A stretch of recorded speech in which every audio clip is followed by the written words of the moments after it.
나는 이재명과 정치 공동체다. 정청래 더불어민주당 최고위원이 이렇게 밝혔습니다. 김상일 평론가님, 네. 정치 공동체가 흔히 쓰는 말은 아닌데 제가 정진상 실장 영장 관련 보도를 하면서 들었던 내용이거든요. 이건 어떤 내용을 담고 쓴 걸까요? 정치 공동체라는 말이 쓰는 사람마다 좀 의미가 다를 거예요. 지금 검찰이 쓰는 건 뭐냐면 그 모든 이익을, 정치적 이익을 함께 공유하는 집단이었다라는 게 이제 의미고요. 지금 정청래 의원이 얘기하는 것은 같은 생각을 가지고 움직이는 사람, 뭐 이 정도의 의미로 보입니다. 근데 이제 정청래 의원이 갑자기 저 말을 꺼낸 것은 제가 볼 때는 그 이재명 당대표를 지지하는 사람들이 많잖아요. 그 사람들을 향해서 내가 이런 사람이야라고 좀 자기 정치를 좀 하는 거 아닌가, 저는 이런 생각이 좀 들고요. 지금 차분하게 대응을 해야 하는 것이 저는 맞다고 봐요. 왜냐하면 국민들이 지금 검찰에 대해서도 좀 이건 아닌데 이런 생각을 하고 있고, 민주당에 대해서도 이건 좀 아닌데 이런 생각을 하고 있거든요. 그래서 누가 더 상식적이냐라는 걸 지금 보고 계신다고 저는 생각해요. 근데 너무 이렇게 자꾸 뭐 이렇게 튀는 행동을 통해서 뭐 문제를 좀 엉뚱한 대로 키워나간다? 저는 그건 바람직하지 못하다고 봅니다. 이게 사법적인 지금 문제가 있으면 사법적인 대응을 잘하기 위한 차분한 전략을 세워서 그거에 집중하는 것이 맞다. 자꾸 정치적으로 키워서 사법의 문제를 덮으려고 하거나 무마하려고 하거나 이런 거는 별로 좋은 전략은 아니다, 이런 생각이 듭니다. 네. 릴레이에 동참해달라라고 이제 요청을 하고 있는데 정작 친명계의 명실상부한 좌장이라고 하는 정성호 의원, 그리고 이재명 대표의 최측근이라고 알려져 있는 김남국 의원은 참여를 안 했다고 합니다. 왜 그런 것이라고 보십니까? 그러니까 제가 정치권을 쭉 뭐 방송하면서도 보고 안에 들어가서도 보면 원래 별로 안 가까운 분들이 더 오버하기 마련입니다. 그러니까 정청래 의원이 친명이 아니라는 거죠. 7인회나 친명인 분들은 오히려 이런 거 조심스러워하고 혹시 나의 발언이나 어떤 행동이 내가 함께하는 이 지도자에게 누가 되지 않을까 신중하기 마련이거든요. 조심하기 마련이고 그러니까 정청래 의원의 그 가벼움을 다시 한번 확인할 수 있는 해프닝인 것 같고요.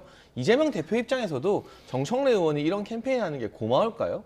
고맙지 않을 거예요. 이재명 대표 입장에서는 어쨌든 정치 공동체라는 검찰의 논리를 깨야만 본인이 사는 상황이고, 이 정치 공동체라는 단어 자체가 회자되지 않는 게 이재명 대표 입장에서는 베스트인데, 제가 조지 레이코프 이야기를 참 많이 합니다만 코끼리는 생각하지 마의 그 코끼리가 되어버렸잖아요. 정청래 의원 덕분에. 오히려 부각시킨. 그렇죠. 그러면 이게 국정농단 사건에서 경제공동체라는 논리를 검찰이 가져왔는데, 저도 태어나서 경제공동체라는 단어 그때 처음 들어봤어요. 하지만 대법원에서까지 인정을 받았습니다. 같은 논리로 정치공동체라는 검찰의 법조 논리가 인정받지 말라는 보장이 없는 상황에서 이 단어 자체를 희석시켜야 될 민주당의 수석 최고위원이 나서가지고 이 단어를 부각시키고 있는 거, 본인은 이로 인해서 개딸들에게 약간의 지지를 더 받을지는 모르겠습니다만 이재명 대표나 민주당 입장에서는 정무적으로 좋은 수는 아닌 것 같습니다. 저 해시태그는 유행하기 힘들 거라고 본다, 이렇게 생각하시는 거군요. 누가 하겠어요, 이걸. 정청래 의원 정도가 아니면. 우리 뭐 결과는 지금 알 수 없는 거니까. 지금 민주당 내부에서 이런저런 목소리가 나오고 있는데 김종민 의원을 포함해서 이게 이렇게 가다가 제2의 조국 사태 되는 거 아니냐, 이런 우려도 좀 커지고 있다고 하던데 맞습니까? 뭐 커지고 있는 거는 사실인 것 같고요. 김종민 의원 저희가 알잖아요. 조국 사태 때 조국의 가장 강한 디펜더, 방어자였잖아요. 그러니까 가장 그 경험이 아픈 사람일 거라고 저는 생각하거든요. 그러니까 본인이 지금 그렇게 느끼는 부분이 있다면 분명히 그런 지점들이 존재하는 건 사실일 거라고 생각합니다. 그래서 지금 당은 조금 약간 안개 속에서 사물을 분간하고 싶어하는 어떤 노력을 하고 있다. 저는 이렇게 보여요. 근데 이제 이게 만약에 그 지난 당대표 선거에서 당원이나 중도층 국민들이 이 의혹을 모르는 상태에서 선거가 이루어졌다면 지금 저래도 이건 물러나는 게 맞습니다라고 요구를 할 텐데, 지금 그걸 알고 선거가 이루어졌기 때문에 그 선거의 결과를 존중하는 차원에서는 제가 요구하는 거는 맞지 않다고 저는 생각해요, 정치적으로. 그러나 지도자라면 스스로의 결단은 한번 생각해 볼 수 있는 거 아닌가. 정치적, 도의적 어떤 결단이든 사과든 아니면 그 지금의 이렇게 모든 게 같이 엮여가는 것을 분리하는 어떤 전략이라든가 이런 것들은 좀 생각해 볼 수 있는 건 뭐 스스로는 당대표로서는 지도자이기 때문에 생각해 볼 수도 있을 것이다 이런 생각이 듭니다. 네. 지금 이제 안개 속이라고 그 표현을 하셨고 안개가 이제 거칠 수 있는지의 중요한 관건 중에 하나 김만배 씨의 그렇죠. 입입니다. 네, 석방됐고 오늘 불구속 상태에서 첫 재판 지금 예. 출석해서 이제 재판에 임하고 있을 텐데 여권의 핵심부에 계신 것으로 알려져 있으니까 뭐 정보가 좀 있으실 것 같아서 어떻게 할 것 같습니까? 근데 뭐 제가 여권 핵심부도 아니거니와 네. 여권에서 여기에 대해서 정보를 갖고 있긴 힘들죠. 정말 철저하게 어떠한 정치적 개입도 하지 않고 수사기관과 사법부가 재판하는 방식을 여권은 존중하면서 지켜보고 있다는 말씀을 좀 드리고 싶고요. 다만 오늘 아침에 쏟아진 보도들을 보니까 예. 김만배 씨 측에서 최초로 천화동인 1호의 수익금 700억, 세후 428억을 이재명 측으로 배분해주기로 했다라고 인정하는 진술을 했다라는 보도가 나왔어요. 네. 이게 사실이라면 이재명 대표 큰일 난 거죠.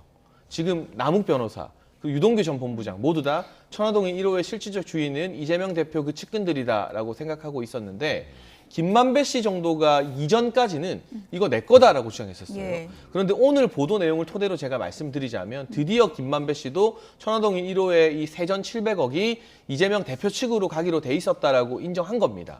그럼 이제부터는 이 다른 이재명 대표 측근들의 진술은 중요한 게 아니게 돼요. 대장동의 핵심 세력 대부분이 거의 모두가 다 천화동인 1호의 소유주를 이재명 대표 일당으로 지금 찍고 있는 상황 아닙니까? 근데 이재명 대표 측에서는 본인 계좌로 1원 한 장 받은 거 없다라고 주장할 겁니다. 박근혜 전 대통령도 똑같이 주장했었습니다. 그런데 그 당시에 K스포츠재단이나 미르재단이 왜 처벌 대상이 되었냐면 이게 만들어지는 단계부터 횡령을 목적으로 하고 있었기 때문에 실질적으로 횡령에 포함된다는 법리가 대법원에서까지 다 통과됐어요. 그럼 마찬가지 논리를 이번 사건에 적용해 보면 대장동 개발 이익 천화동인 만들어질 때부터 횡령을 하거나 뭔가 뇌물로 바칠, 정치자금으로 바칠 부정한 의도가 있었으면 그게 실제 계좌에 전달이 안 됐어도 처벌받을 수 있다는 법리가 그대로 적용될 가능성이 높기 때문에 김만배 씨의 진술 변화, 오늘 재판정에서 또 어떤 추가 진술했는지는 보도를 좀 지켜봐야겠습니다만 심상치 않은 방향으로 이 재판이 지금 전개되고 있는 것 같습니다. 뭐 언론하고는 네. 마라톤을 할 정도로 도망을 다녔다고는 네, 하지만 네. 언론의 폭로는 안 해도 네. 재판에 나가서 김만배가 어떤 진술을 네. 할지 이 부분이 상당히 좀 중요할 것 같고 네, 네. 그리고 구속이 돼 있었던 상태에서 검찰이 어떤 진술을 했는지도 이제 차근차근 나오지 않겠습니까? 그렇죠. 뭐 구속된 상태에서의 진술은 뭐 증거로서의 인정받는 절차가 필요한 것이고 법정에서 증언은 그 자체가 뭐 그런 무게를 가지니까 그런 진술을 뭐 했다면 사실은 아까 제가 말씀드린 안개가 좀 엷어지는 효과를 가질 거라고 봐요. 예. 그렇게 되면은 진짜 고민을 하겠죠. 그 총선에 나서야 되는 사람들, 재선돼야 되는 사람들부터 시작해가지고 이야기가 좀 저는 있을 거라고 보고요. 기본적으로 그 이재명 당대표가 지금 장해찬 이사장이 잘 설명을 했지만 그 본인은 1원 한 장 받지 않았다. 이 논리로 모든 걸 피해가긴 좀 어려울 것 같아요. 과거에는 그렇게 했습니다. 모 지자체장은 뭐 그 지자체에 난개발을 해가지고 그것들을 본인이 아는 뭐 시행업자들한테 다 나눠준 다음에 그들로 하여금 돈을 쓰게 해가지고 사실상 처벌을 받지 않았거든요. 처벌하지 못했어요. 예. 근데 그 이후에 그 법리가 좀 그 판례가 좀 생성된 것이 그렇다 하더라도 이게 경제적 공동체면은 이거 처벌을 한다라는 판례가 만들어진 거 아니겠습니까? 예. 그래서 상황은 굉장히 많이 변해 있는 상황이라서 그런 부분을까지도 잘 방어하지 않으면 돈 한 푼 안 받았다만으로 이거 사법적 책임을 벗어나긴 힘들 수도 있겠다 이런 생각은 듭니다. 네.